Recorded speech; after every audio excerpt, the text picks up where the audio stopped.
The Authentic Leadership and Facilitation Training is a 3-day experience of leadership, but leadership in a way that most of us don't ever get to experience. It's leadership that's authentic, it's responsive, it's transparent. We have a lot of different types of folks that attend the leadership training. Some are people that have been in community and are interested in just making closer friends and getting deeper. Some are people that are in work environments where they want to be able to bring more of themselves or have more tools. Others are leading retreats or workshops or meetings or anything where they could just use a space to practice safely the skills that they're going to use or are already doing. It's a space for people that are dissatisfied with the current forms of leadership, the things that cause us to put on a face over who we are in order to lead a group of people, which then in response makes the group of people we're leading put on a face of their own. And we get these interactions where neither of us are actually being who we are, and so it's unfulfilling on some level. And the people that come are the ones that feel that unfulfillment and have a sense that maybe there's a different way to do things. And I think they walk out with that. And most of all, it's a place to build community. It's an incredibly welcoming, safe, and joyful container where by the end of the weekend, people you've just met will feel like friends. Boom! What's up, everyone? Welcome to Simulation. I'm your host, Alan Sakian. Very excited to be talking about authentic revolution. We have Sara Ness joining us on the show. Hello. Hi. Thank you for coming on, Sara. Really appreciate it. Yeah. I'm super excited for this show. That was a little trailer that summarizes your authentic leadership training. Mm-hmm. And I love what you're doing with Authentic Revolution. I'm very pumped to break this down with you. For those that don't know, Sara Ness is the founder and chief catalyst of Authentic Revolution, which is a consulting and training company for the skill of honesty within connection. You can find all the links in the bio below to authrev.org as well as authteams.org and enter the living room. Check that out too. And Sara Ness's YouTube channel. Highly recommend watching the videos that she's creating. So check all those links out. All right, Sara, let's start things off with one of our favorite questions to ask our guests. What are your thoughts on the direction of our world? Small question. Man,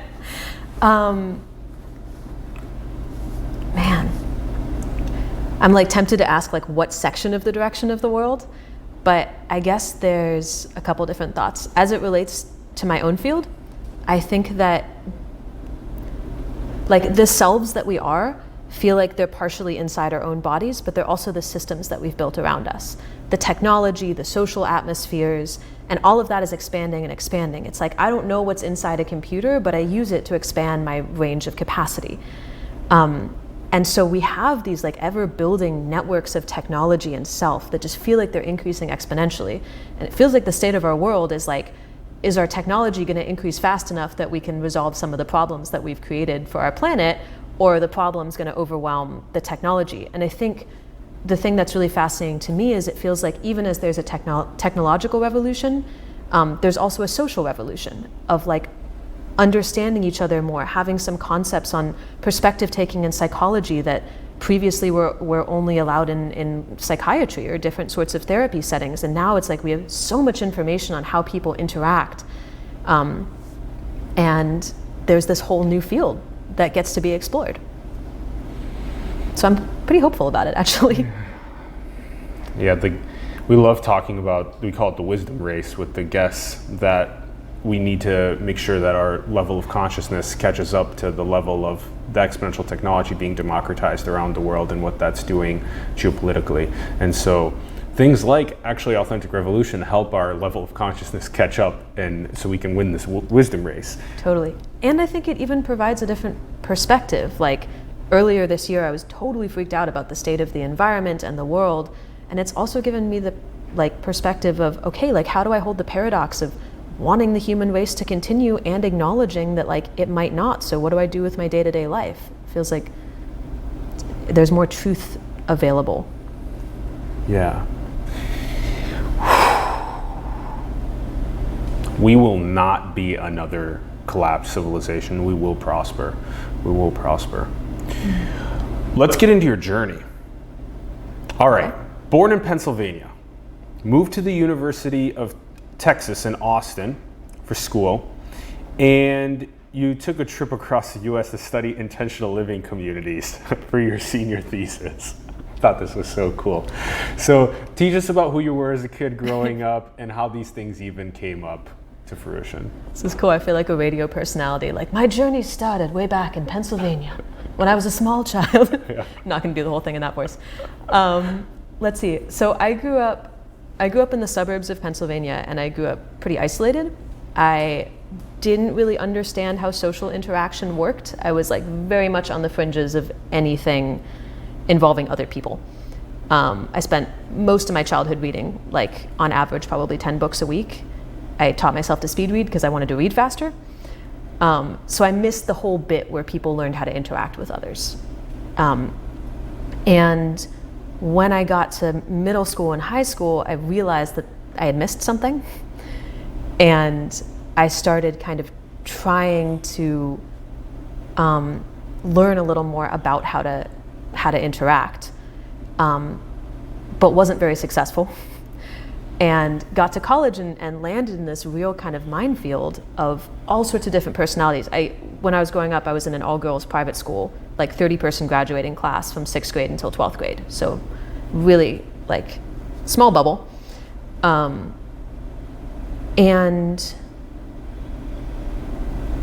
I'm trying to think of what more to say.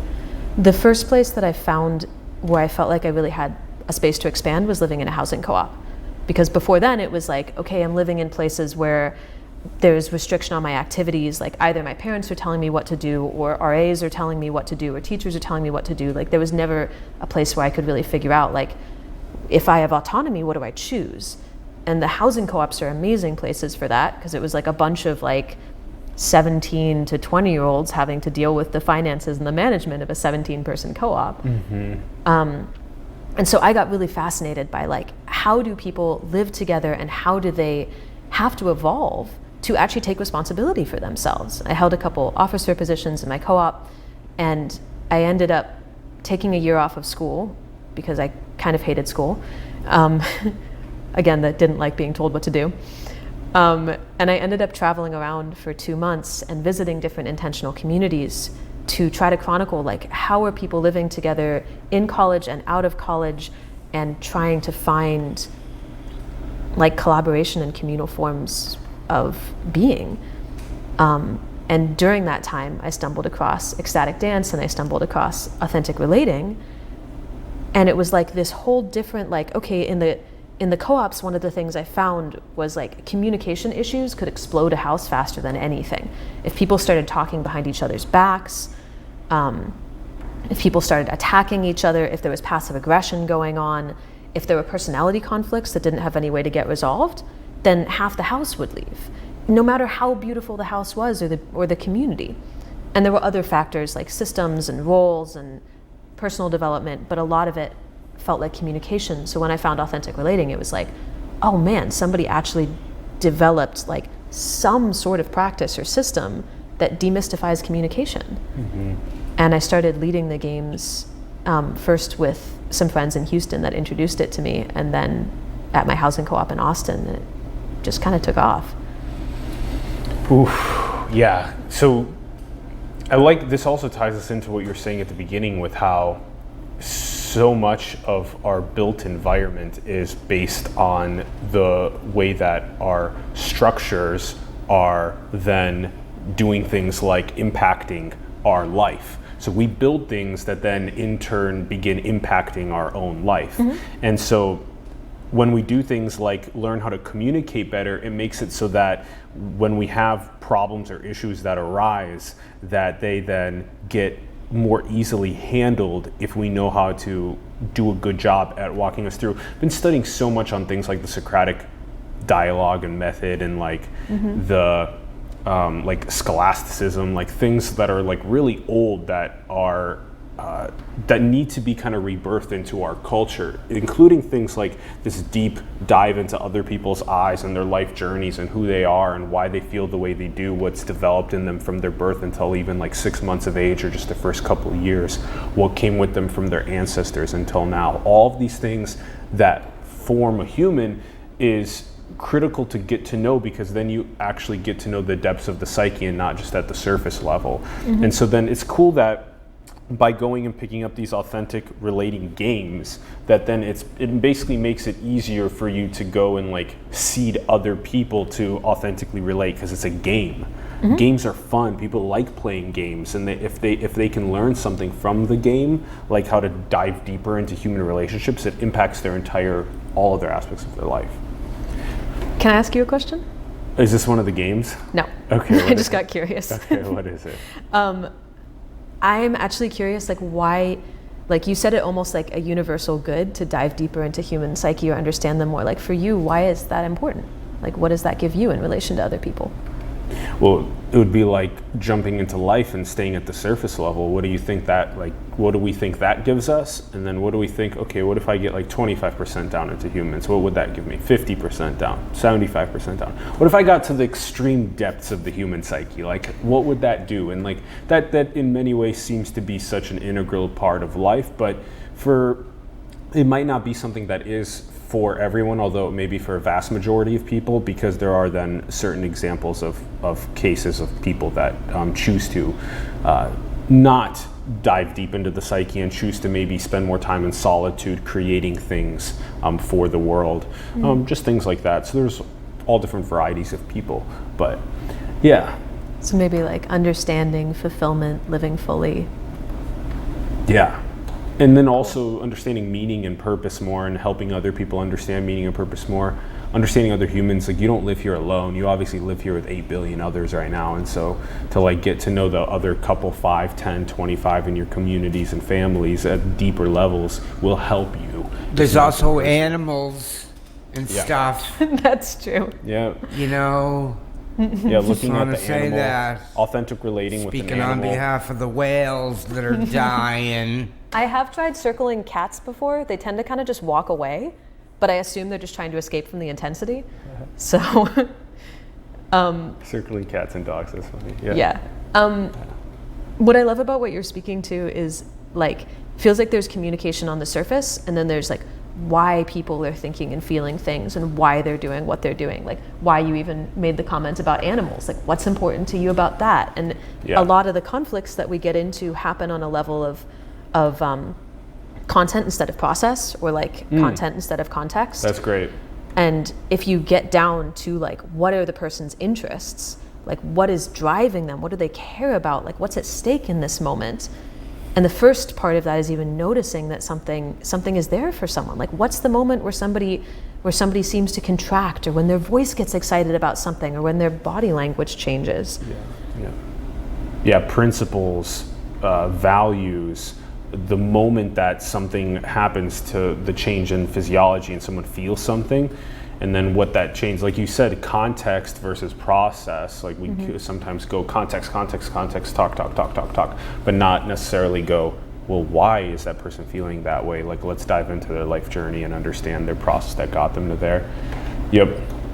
So then let's give some examples of this, because so then after you picked up these authentic relating games, you founded the Authentic Revolution community about 7 years ago.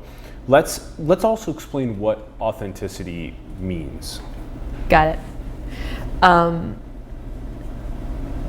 been writing some on this recently because authenticity feels like it's a word that's used all over our culture these days, right? There's like authentic metalworking and authentic Seattle and authentic, self and whatever it is. And I think everyone's defining it differently, and often how authentic you are becomes a bar to measure yourself against. Like, are you being true to yourself? Like, are you actually following your desires? And in my world, it's like, there's no inauthenticity.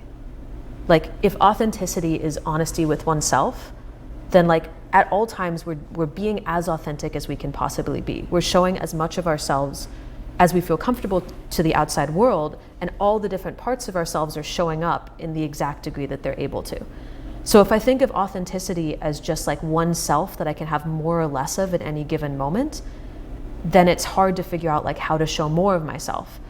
But if I think of authenticity as multiple different aspects of myself, like I have a self right now that's like kind of gauging how I'm talking and is it clear enough, and I have a self that's like excited about what I'm speaking about, and a self that's like tracking what's happening for you, and a self that's aware of the audience out here, and all of those are showing up in different proportions.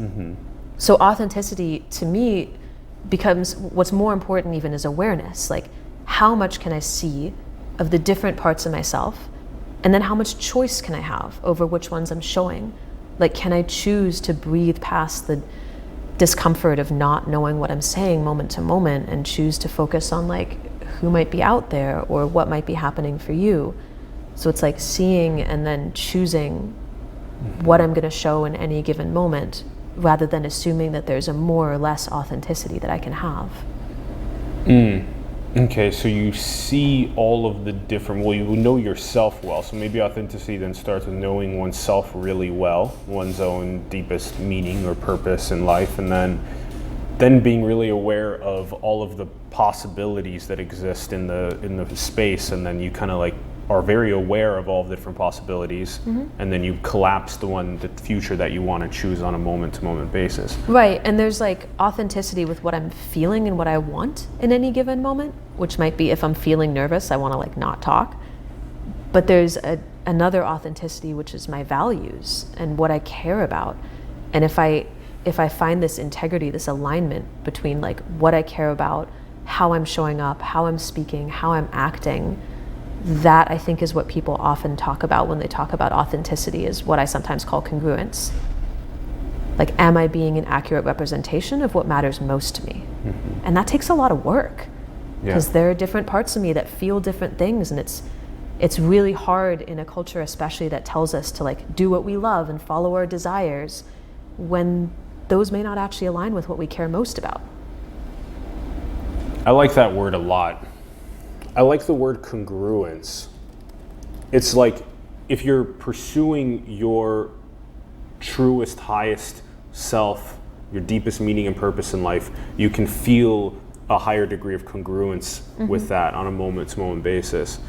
It also, you kind of broke this down, I think, in a very interesting way, that it's both part of our own nervous system with the way that we take in inputs and then compute that and make sense of which choice we want to go in the future. But you broke it down by even the different ways that we're seeing something like this. Like you said, that you have part of yourself is really being vigilant with the words you use. Another part of yourself is super excited. Another part of yourself is wondering how I'm feeling. Another part of yourself is wondering how the audience is feeling. When you know that all those things are happening at the same time, you become a more well-rounded person, versus if you only have one of those things in mind or none, or maybe you're so in flow that you know they're all happening, but you're just channeling through the moment. It's like, which is the most fun part of it, but kind of hard to get to. It's really hard to be in flow, in congruence all the time. Yeah. Right. Yeah. I think the thing that stops flow and congruence most is shame. Because if I have different parts of myself and there's one that I'm ashamed of, like if I feel nervous but I'm not okay with that, I'll kind of subconsciously shut it down. But it won't go away. It just exists under the surface, and it kind of causes some tension in my body. And then I can't look at the tension because I've already told myself it's not there. So I'm being affected by something I can't see. And then that is actually really like subtle and painful and shows up in all sorts of places in my life.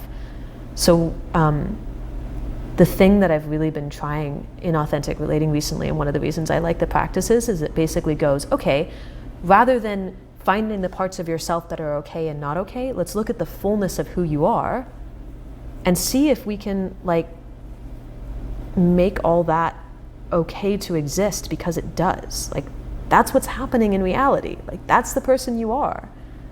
And the more you can see about it, the more choice you have about it. Yeah. I think, we should definitely talk about loneliness as well. I think this is another good one to what does the work have to do with loneliness in today's world? Yeah. So it ties into why I think people come to authentic relating games. And like I said in the video, there's a pretty wide variety of people that come. I would almost be hard pressed to find an audience that like hasn't shown up at authentic relating games at some time or another, from like, you know, oil rig workers from like West Texas to, you know, Austin hippies to engineers to computer people, all sorts of folks, and a pretty wide age range, usually from teens to like, we've had people up into their 70s and 80s. And in part, I think it's just people come because connection is a unifying factor, but the rates of loneliness in our culture in general have increased exponentially in the last couple of decades. There's one study that I think the number of confidants that Americans have gone down like from like 3 to 1 in the last couple of decades. And loneliness has been associated with like rates of death on the level of like smoking a pack of cigarettes a day. Like, there's this growing body of evidence that shows us that being lonely, not having human connection, is detrimental to our health and happiness. But something that I found was after I graduated college, like college put me in contact with other people. I couldn't avoid them. There were other people in my classes. I would bump into other people in my dorms, and then the co-op. There was this ready-made community for me. And when I graduated, it was like kind of this desert. Like, I could go on Facebook, or I could, you know, do online dating, or I could maybe attend a meetup group, but like, who would I go with? And it was like there were so many choices and none at all. And I don't think people do well with a lot of choices, especially when none of them feels particularly appealing. So the reason that I think I got really passionate about authentic relating was I saw people walking in and having this experience of actually feeling connection, because the games kind of artificially induce a sense of connection that usually only happens in long-term friendships. They basically make it safe for us to be honest and vulnerable with each other. And that's what it feels like when you've been in connection with someone for several years, is you know you can show different parts and you won't be shut down. You can like hang out with someone for several years and never look at their eyes for a minute straight, but if you just jump into a stranger's eyes for a minute straight, there's exactly. A lot of cool People stuff experience this moment of like, whoa, okay, like I can have something, I can have a relief from loneliness that I didn't know I could. And for some people, if that's just like what I call a reference experience, like something that happens once and then they take it out and look for it in the world, great. If they never come back, like, but they get what they need, that's awesome. And for some other people, it's not what they need at all. They have that in their life already, or they're not interested in it. I have members of my family that are like not into this stuff. It's not their form of communication, and that's fine. But for some people, there's this space that they can go and actually have a sense of human-to-human connection. And I think that's really needed in our culture at the moment.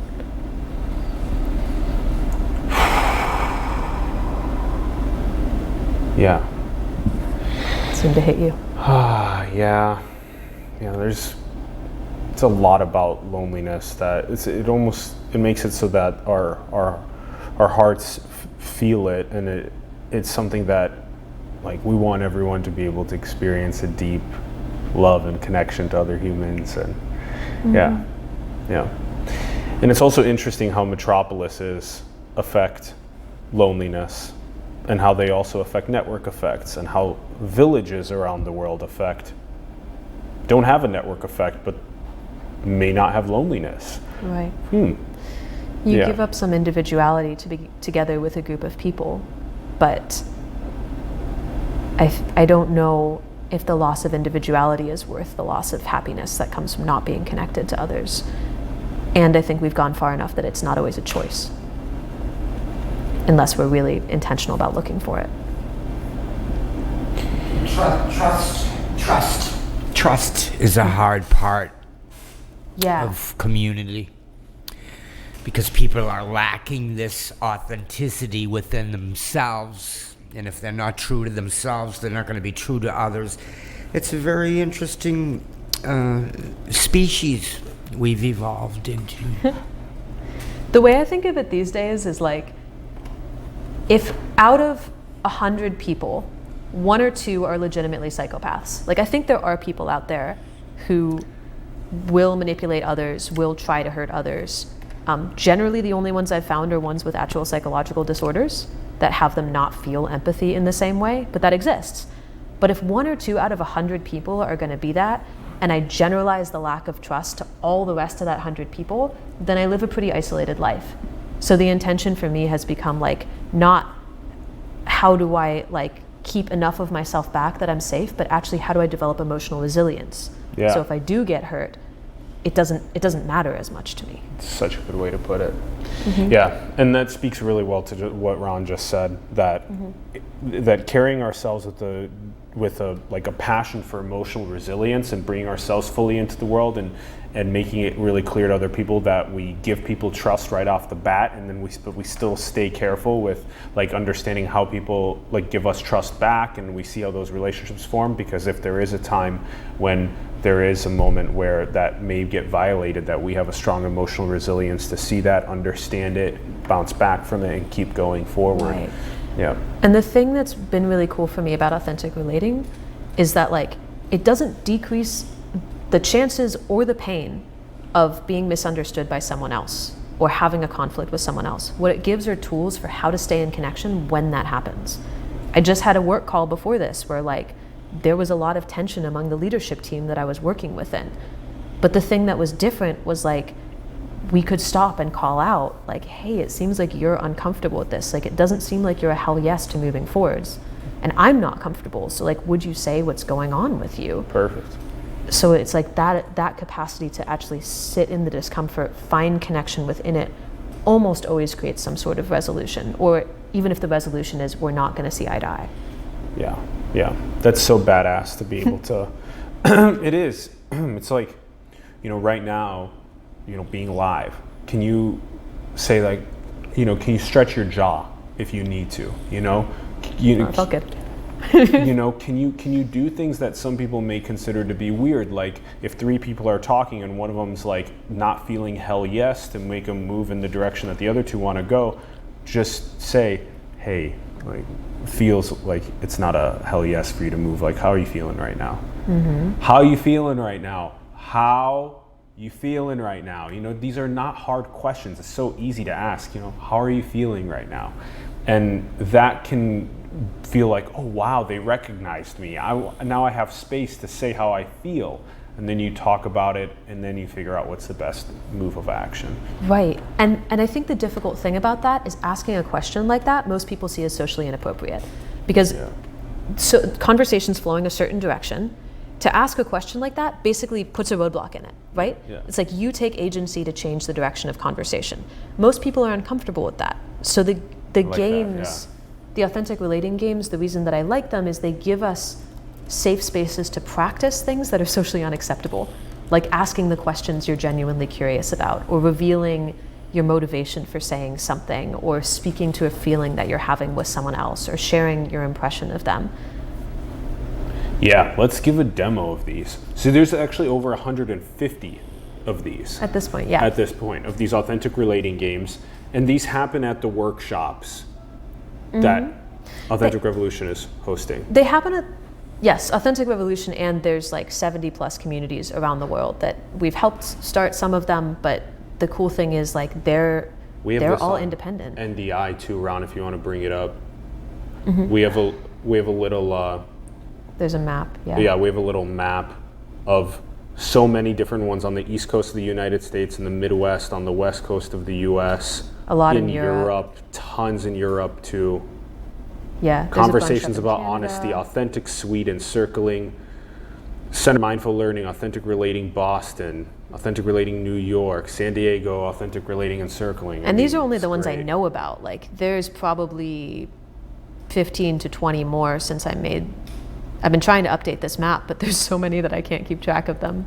Yeah, that's so cool. Yeah, okay, so then these authentic relating games are happening across. Right, or circling, which is a related community. Yeah, so there's like this decentralized network. But the other cool thing is like the games happen within communities, they happen within workshop settings, but they also are just like little modules that you can take. Like I've played these at family gatherings. I've played these at workplaces. I've played these like to start off a conversation. I was hiring somebody the other day and I said, okay, to start with, I'd love to just like play 5 minutes of curiosity. you get to ask me anything you want for 5 minutes. If I don't want to answer, I'll just say no. So like, feel free to use your curiosity. And then we switched, and it was like the best way to do a job interview. It got so much out of the way right at the beginning. Oh, cool. Yeah, the strength of the questions are really important because you gotta do things that are not surface, you know, about like the weather or the sports or, Do you want to play one? Yeah, let's play one of the games, yes. Which one are we gonna play? This also reminds me of childhood. I love the idea of play, you know? Yeah. It's so good. Let's play, so kind of the granddaddy of games is called Noticing. Noticing. Which is like a simple body awareness one. So we'll do that, and then I want to end with like a bit of like a deeper question. Okay. So the way Noticing works is we go back and forth and say, being with you, I'm noticing. Okay. And noticing, you can notice anything that's happening in the present moment. So oftentimes it works well if you're noticing like physical sensations or emotions, things that are affecting you, but you can also notice things that you're seeing in the other person. So whatever is arising in the moment. Within you or what you're seeing in the other person? Yeah, and the only thing to stay away from... Or the environment and... Yeah, or the environment. Yeah. Like, okay. It's kind of like the subtext of like what else is happening. And of course, in any moment, there's 10 different things going on. So feel free to also choose. Like, sometimes I look for like, what's the one that's affecting me most? Yeah. So we just go back and forth. Being with you, I'm noticing. Being with you, I'm noticing. Okay, cool. And you're welcome to take a second to respond if you need. Okay, cool. And then we always start with being with you, I'm noticing. You can also just say I'm noticing. Or I'm sometimes noticing. hearing that, I'm noticing. Hearing that, oh yeah, okay, cool. Okay.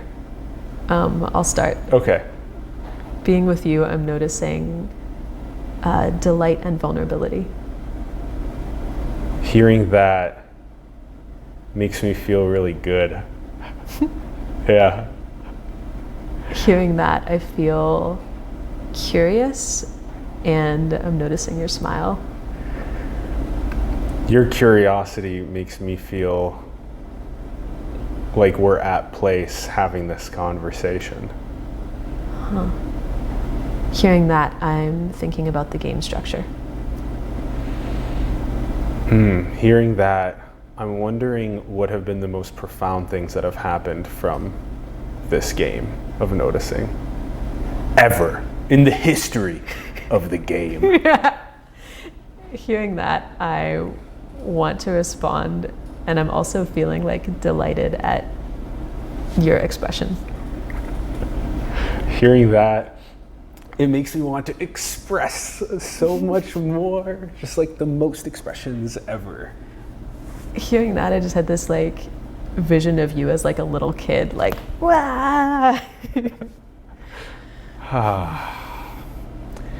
Hearing that, it makes me think about the social fabric of our world and how much it at times inhibits the fullest expression of children. Hearing that, I notice myself slowing down and having like a wider perspective. Like all of a sudden, I'm even noticing more things in the room. So last one. Okay, hearing that wider perspective, I'm thinking about the ways that we can update the social fabric to make it better for children to express themselves. That was fun. Thank you. Yeah, Thank that you. went in a really cool direction. Thank you. Yeah. Something I noticed, just as like a little bit of meta, like looking at what happens, something I noticed about that game is like, it's like we get to have a conversation on 10 times the speed. Like all the kind of like flow of getting excited and then like kind of calming back down, and then there'd probably be a point where we get excited again, and like we go from interpersonal to world to self. Oh, that was cool. Yeah. That's good meta perspective. Thanks. It's like a compression. The games act as a compression algorithm for all of the different feelings of life and worldview statuses. The way I think about it is like, if conversation is a stream, the games like put a dam in the stream, and so the water builds up in a certain part, and it means that like you just get like more intensity and you get to really explore something more deeply. And then when you let the barrier go, there's a lot more flow possible. Can I do one more thing on the please. end? Okay. Yes. So the thing that I'd love to share and hear, just to kind of get deeper connection with you, is to give a couple answers to the sentence stem. And oftentimes we'll say sentence stem, which is like kind of like a question, but a sentence to fill in. Sentence stem. A sentence stem? Yeah, it's like a question, but it's like the start. It's like a prompt, the start to something. Oh, okay. So, okay. For example, the one I'd love to do is like, what I think I get about you is. Oh, that's a good one. Yeah, what I think I understand about you. Okay. Do you want to go first, or should I? Yeah, I'll go first. What I think I understand about you is your passion for the depths of the psyche. Oh, and the thing I love adding to this is a 1 to 5 scale of like how much that fits. So I'm just going to show you with my fingers. So, and 1 being least and 5 being most. So okay, and then so the person does that afterward. That's cool. Yeah, I like doing it that way. You can also play it without feedback. That. I like that feedback. That's good. Yeah, I think that's really good. So I'll try one. Okay. Something I think I get about you is that you have like a wider perspective on human nature that you connect a lot of things back to, and that there's a lot of importance and meaning to you in the world and how it's going and your effect on it. Yeah, for sure. Yeah. Okay.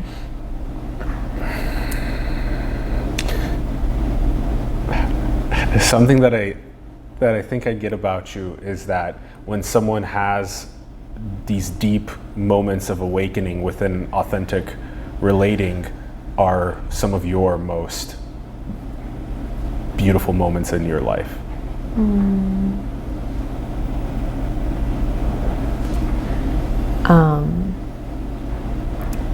Something I think I get about you is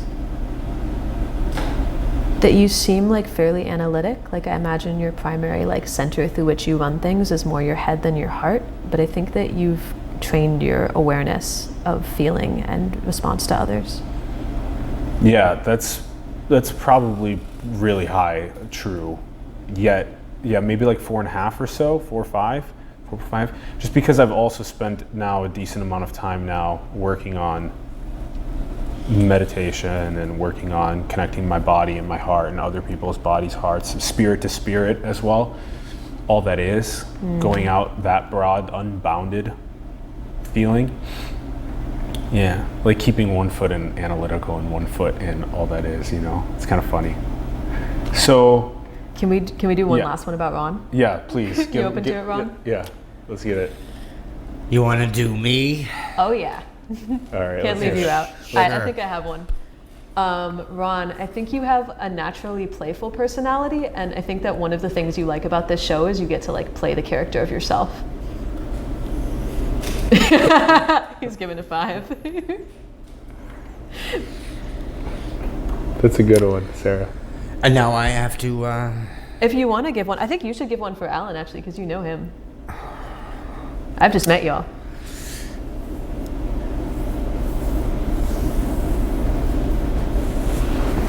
It's hard because I know a lot of, I think I know a lot about him. Alan,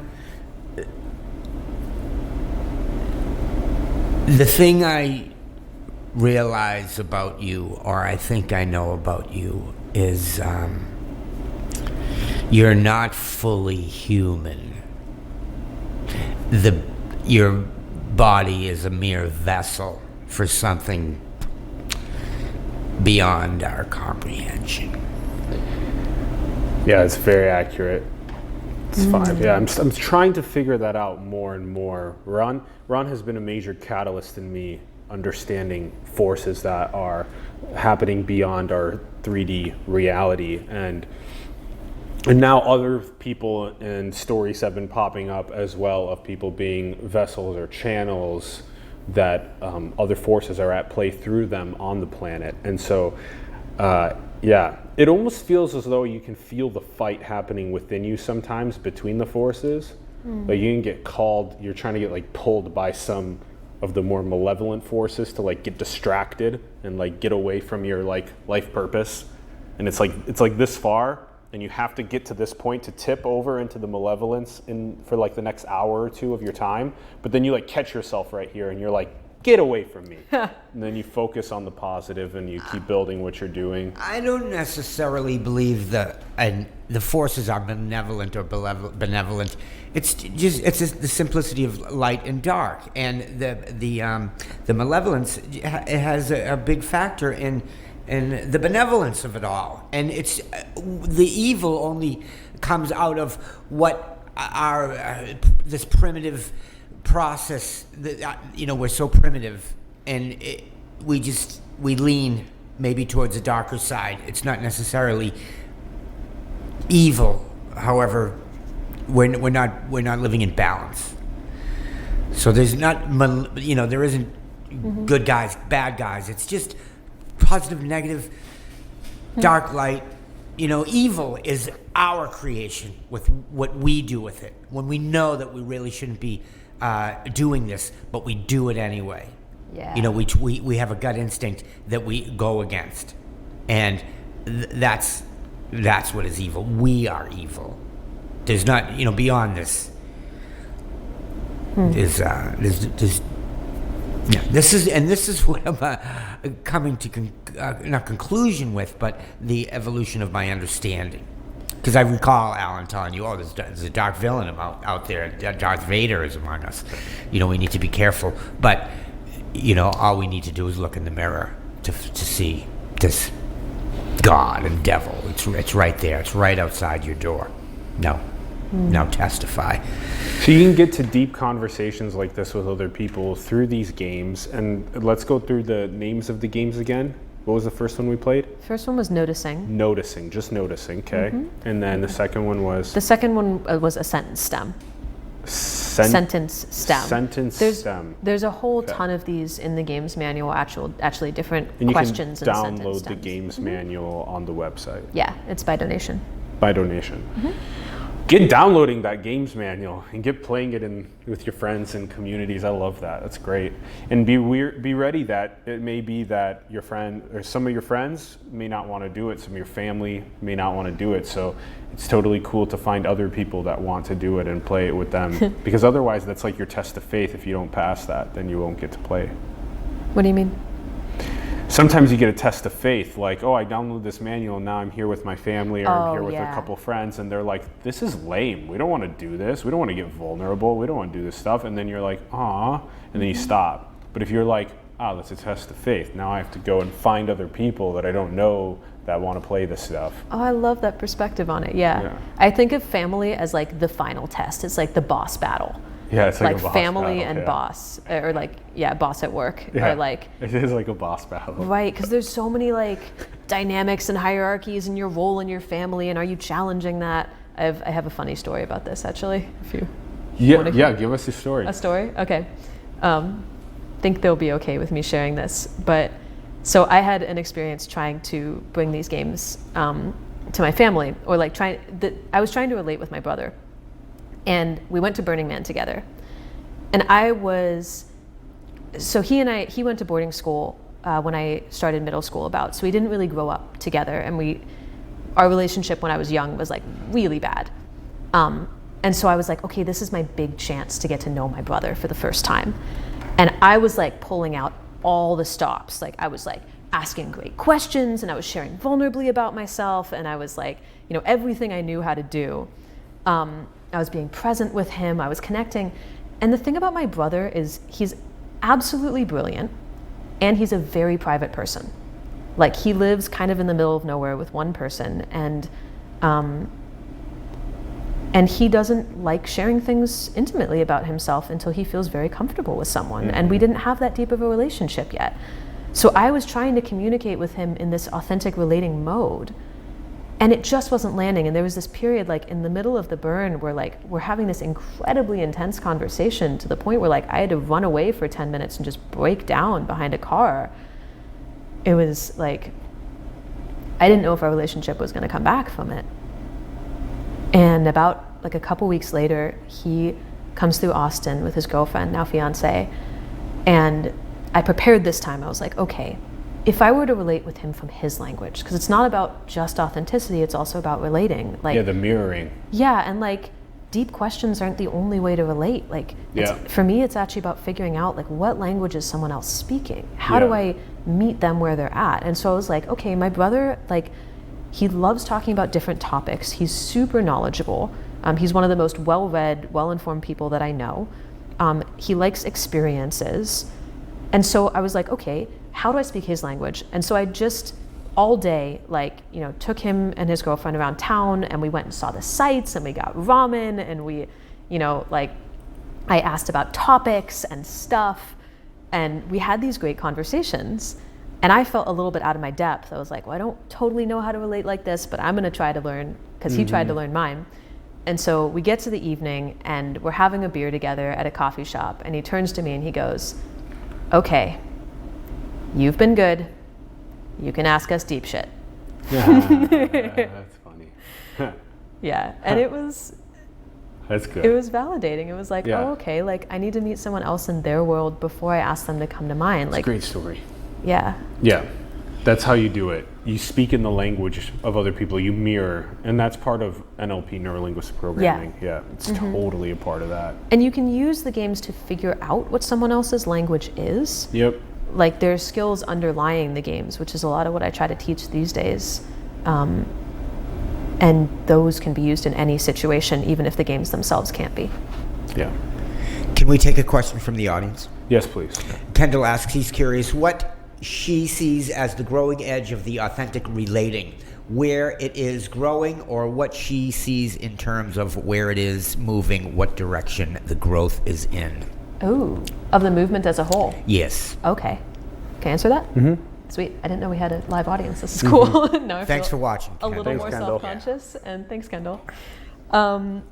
Right, so authentic relating, just as a little bit of backstory, when I found it, it was like maybe 5 communities. Came out of San Francisco in the early 1990s, moved to Boulder where there was a hub when I learned it around 2012. And now there's, you know, like 70 plus communities.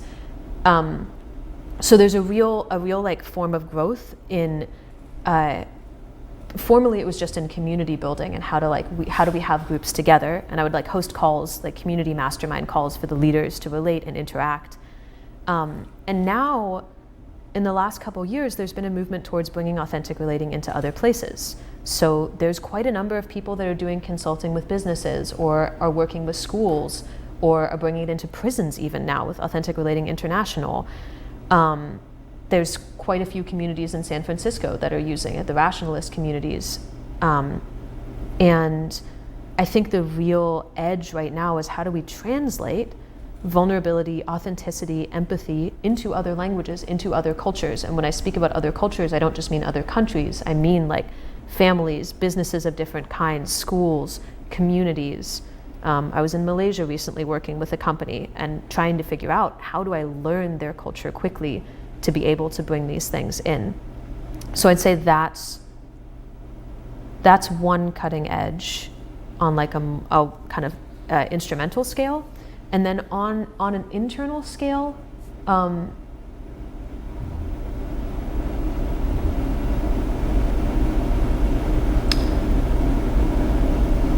I'm not really sure, actually. Like, I want to have a pat answer to that, but I think different communities are working with different things. There's kind of a life cycle that people go through with authentic relating, which is like, they have a default way of being, and this is vastly generalized, but default way of being, find authentic relating, go, oh man, I can be honest with more parts of myself and people actually want to hear it. And they go out to their life and they try to do it with everyone around them, and people are like, whoa, okay, like what is this? There's no context to it. People are just trying to express more of themselves. It screws with a lot of relationships. Sometimes like people's friend groups entirely change, or you know, they just encounter a lot of conflict.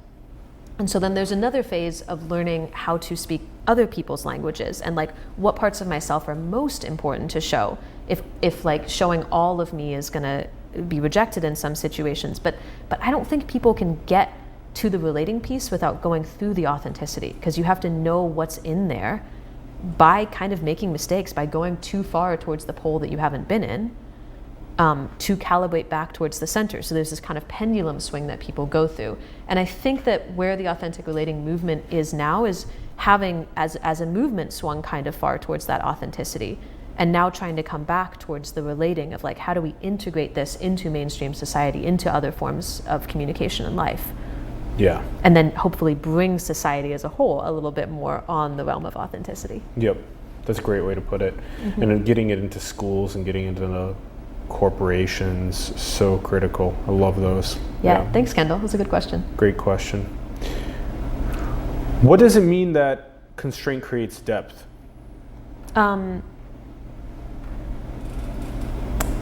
The river was one metaphor for this. I'm trying to think of another one. The damming of the Yeah, river. basically that like whenever you cut off some options, I think of this sometimes in terms of creativity. Like I'm more creative often if I give myself a form to work in. Like if I say, I'm gonna sit down and write a poem. There's so many possibilities of what I could write about that I get overwhelmed. But if I sit down and I go, I'm gonna write a haiku, what am I inspired by right now?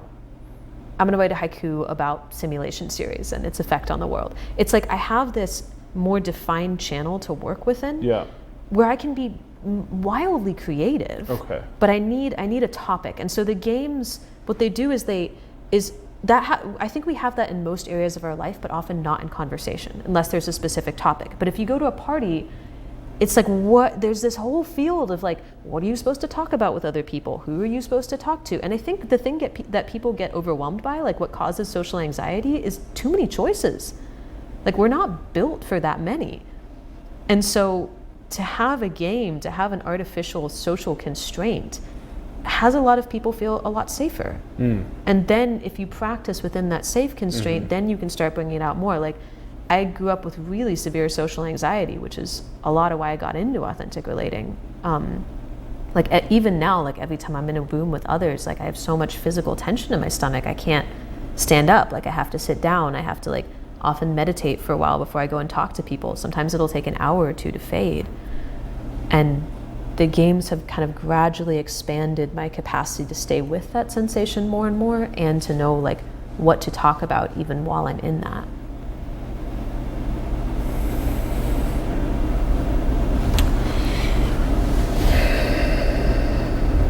Yeah, I spent a decent amount of time also remembering your story about your brother, and speaking in the language of your brother can unlock and move people further in the direction of the authentic relating. Yeah, I like that a lot.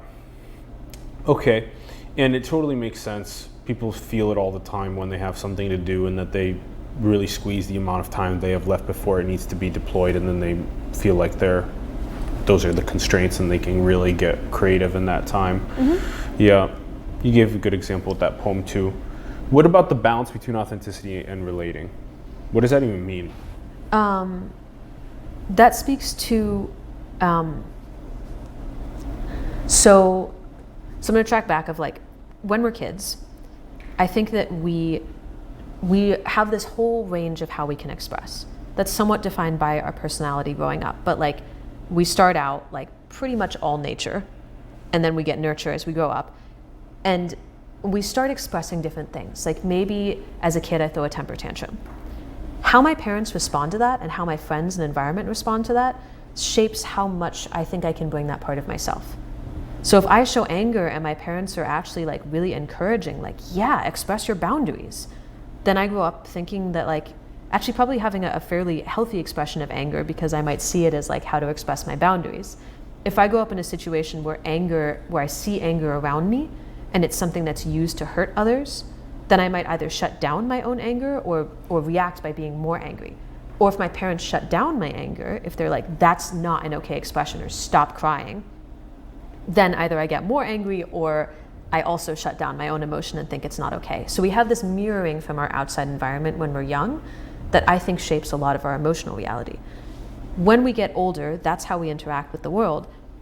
But there's so many different types of people, and they've all been shaped by different environments. And we're kind of in this confusing space of like, I don't know if you want me to communicate with you directly or indirectly, or like to be softer and more emotional or more analytical. And it's like, how do I figure that out? So I get to train that by like being honest. Like the best way I know of to do that is let me show a little bit more of some part of myself. Like let me raise my voice a little, get a little more intense, and see how you respond. And you're nodding, so it's like, okay, cool, I can bring a little more of my intensity here.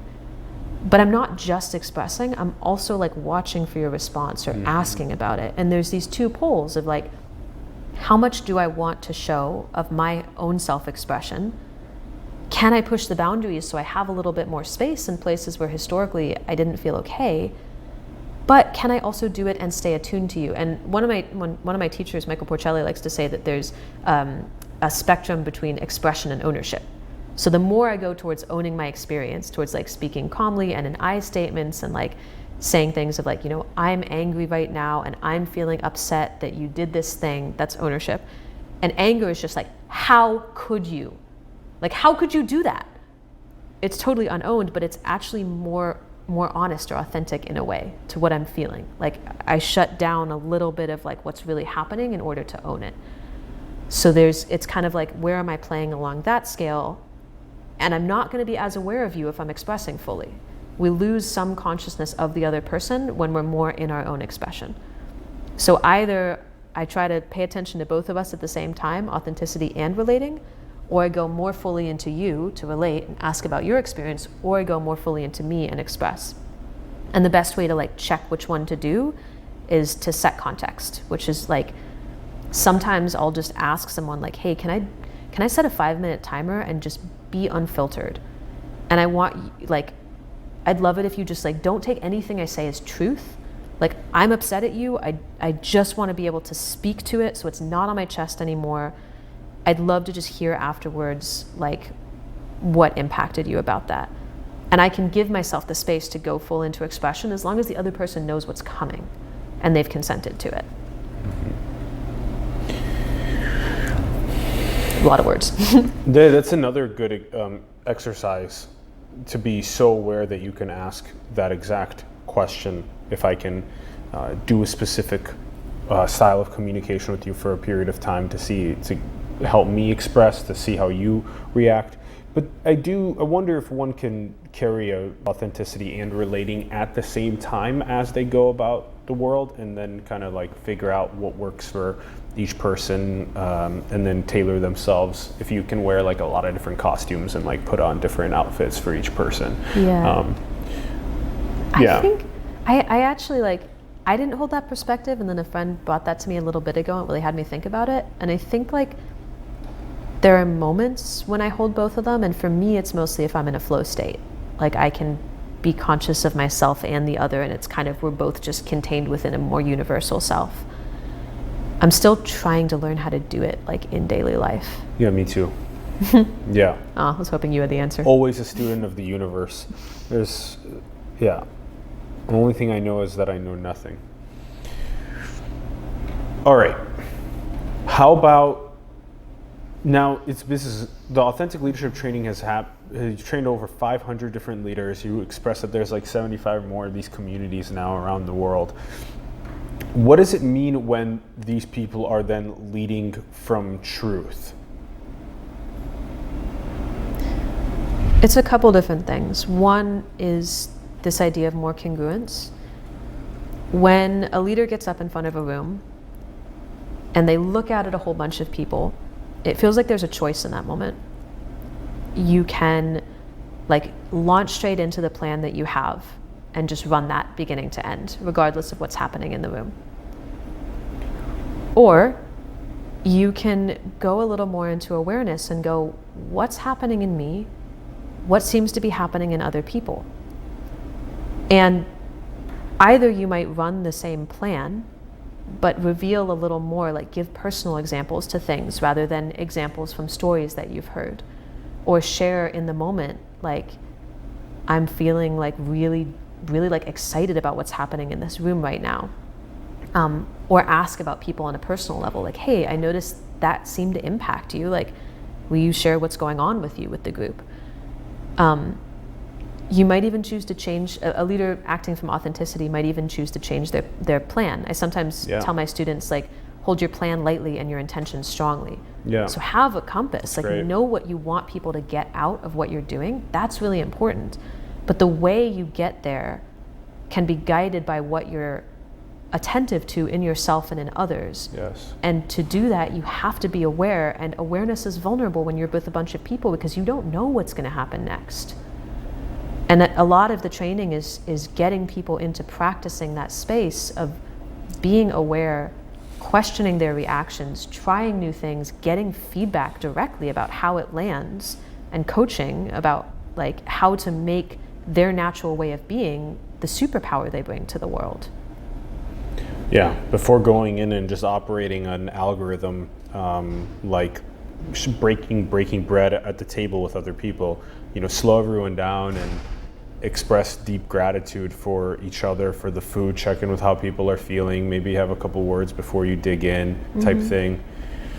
Same thing with a meeting at work, like instead of getting in there with the agenda and just boom, boom, boom, boom, doing it, just be like, how do I feel? How does the room feel? Let's talk first. Let's emotionally connect and then jump in. And I mean, that's the difference between leaders that are known by the people that they work with as ones that they really appreciate, that they can dive deep into emotional or social relationships with, versus ones that feel like they have fear approaching social emotional context. It's all about logic and productivity and getting things done. So yeah, big differences there. What's the Authentic Life course? I'm actually going to take a breath first. Yes. Thanks. I noticed there was like this peak of energy earlier, and now it feels like we're kind of like coming down into a softer space. Yeah. And there's part of me that's like, oh no, we're losing the energy, but actually it feels just like a calmness. But I need to slow myself down to enjoy it. It's like a putting the head on the shoulder. Yeah. It's like the nap after you get all excited. Yeah. So from the nap space. Yeah. The Authentic Life course, something I noticed is that people that came to Authentic Relating or weekend workshops of any kind, like dance events, yoga retreats, transformational events, would have these really big, amazing experiences, but then go home and not know what to do about it. And our social and physical environments shape a lot of who we are. Yeah. So people need, or it almost felt cruel to send people home without some tools of how to integrate this into life. So the Authentic Life course is meant to teach the principles of authentic relating and give a way to practice them such that they can actually be integrated into people's daily lives. So it's a 9-week online course that goes over things like, how do you become aware of what's happening around you? How do you take agency in social situations to change things? How do you ask deeper questions? How do you make active versus passive requests of people around you? How do you get feedback from people in your life about how you show up? There's an exercise in it where people ask like 5 to 10 people they trust in their life a set of questions like, how do you see me? What do you trust me for? What do you not trust me for? And get reflection, sometimes for the first time. Yeah. It also goes into like emotional resilience. How do you be okay if someone doesn't want your authenticity? What do you do then? Yeah. So it's kind of an attempt to clarify those topics and have it be really experiential, where there's videos so people learn about it, they do personal practices, and then they actually have assignments to try it in their life. Excellent. And there's also the authentic leadership trainings happening in Reno, Boulder, and one in Austin that's called the Living Room that's coming up. Yeah, that's actually not a leadership training, the What Living is that? Room. The Living Room is, okay, I'm gonna take a second with this one. It's actually kind of a vulnerable one because it's like, it's one of those ones where it's like, okay, I feel a little like an imposter for putting this on. Like, am I cool enough to do this for the type of people that are coming? But it's kind of like a more intuitive, like, oh, this seems like what I care most about and where I want to go, which is, the Living Room is like a conference that is bringing together people that work at the intersection of consciousness or relating work, whether it's authentic relating, nonviolent communication,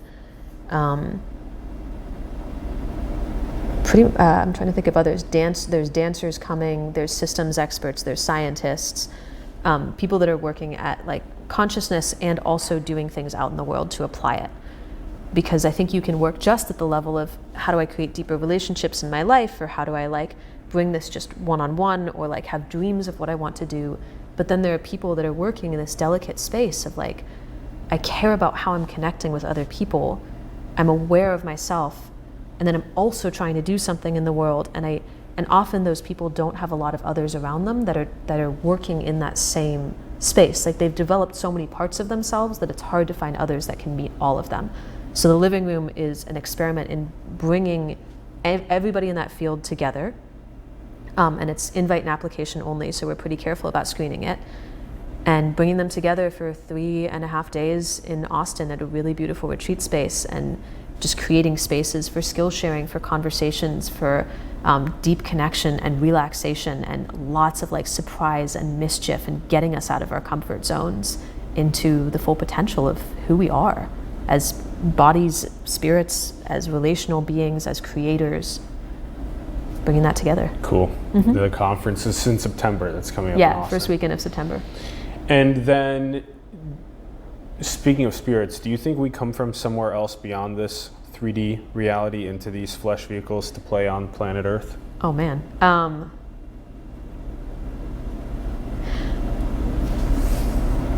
I hold two equal perspectives on this. One of which is like, that could absolutely be true. Like there seems to be something about consciousness that can't be explained in the physical world. There are phenomena, like when I've circled or when I've done games, sometimes I've had these moments where I know things about other people that I couldn't possibly have known. Or I'm like in flow with the universe. Something is coming through me rather than being me. I can't explain those moments.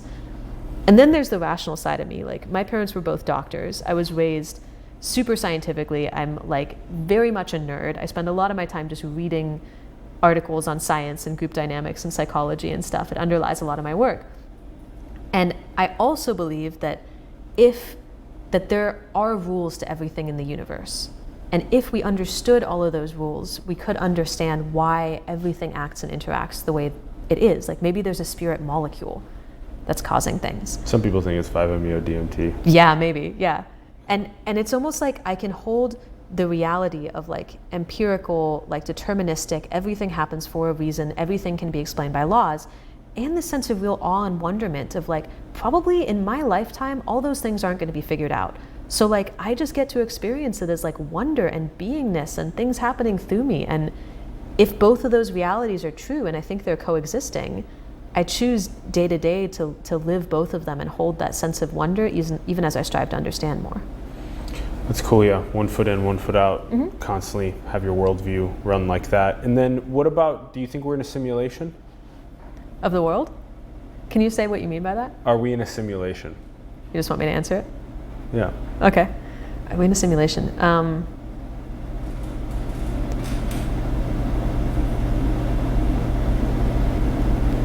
It begs the question of who would be running the simulation, if there is one.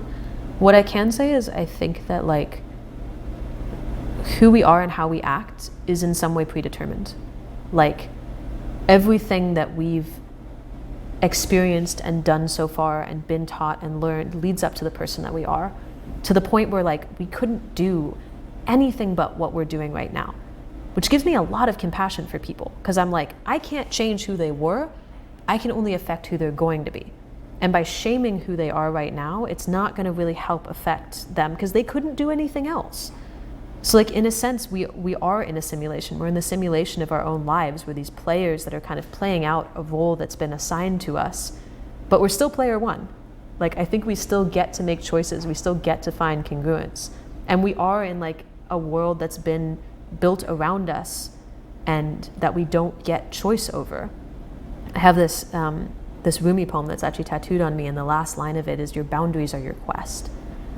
The one thing that we get to choose is where we stop and where the world begins. And I think that's the one choice we have over the simulation.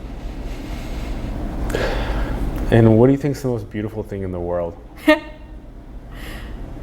Oh man, there's so many. I think our capacity to choose. and our capacity for wonderment. And there's something incredibly poignantly beautiful about how painful that can be.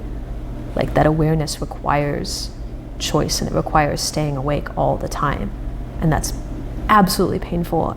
But like Ken Wilber puts it, like, there's more pain, but there's less suffering when we stay awake like that.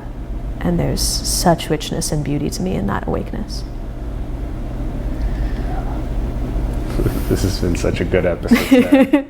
This was really fun. Thank you. I'm glad you had so much fun. Thank you for coming on. Thank you. Thank you for all your work. More authentic relating and the revolution around the world. Indeed. More simulation too. More simulation too. I love it. Thanks everyone for tuning in. We greatly appreciate it. We'd love to hear your thoughts in the comments below on the episode. Let us know what you're thinking. Also, do check out the links in the bio. That's authrev.org as well as authteams.org, and enter the living room link down there and Sarah's YouTube channel. Go subscribe to watch those videos. And have more conversations with your friends, your family, coworkers, people online on social media about these authentic relating games. Go and download the manual, make a donation, go and apply these to your life as soon as possible. Get going. With that, shout out to Ron Vodkas for producing and directing. Thank you very much, Ronnie. We appreciate it. And support the artists, the entrepreneurs, and spiritual leaders around the world that you believe in. Support them, help them grow. Simulations links are below. Our Patreon, our PayPal, our cryptocurrency link. Design cool merch and get paid. Do all that cool stuff. And go and build the future. Manifest your dreams into the world. We love you very much. Thank you for tuning in. We will see you soon. Peace.